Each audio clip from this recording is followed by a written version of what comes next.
क्या होता अगर एवेंजर्स एंड गेम में टोनी स्टार्क ने टाइम हाइस्ट के दौरान पीम पार्टिकल्स न चुराए होते? एवेंजर्स की टीम को टाइम ट्रैवल करने के लिए पीम पार्टिकल्स की जरूरत थी, लेकिन यह इतना आसान नहीं था।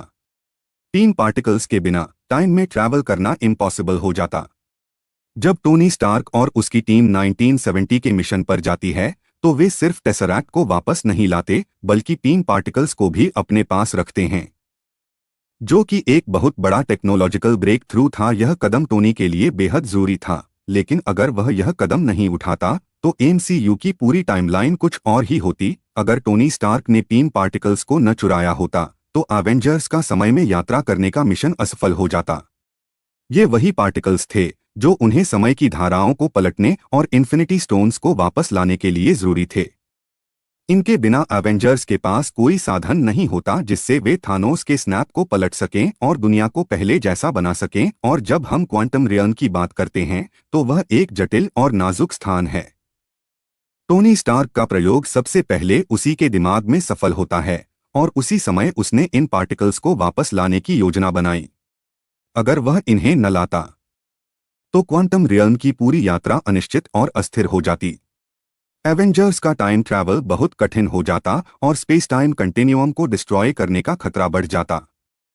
टोनी के इस डिसीजन से एक नया टेक्नोलॉजिकल ब्रेक थ्रू हुआ, जिसने उसके डिसीजन को और भी इम्पोर्टेंट बना दिया।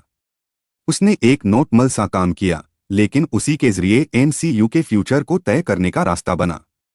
अगर वह यह न करता तो टाइम ट्रैवल का प्लान फेल हो जाता और थानोस को हराने का मौका खो जाता।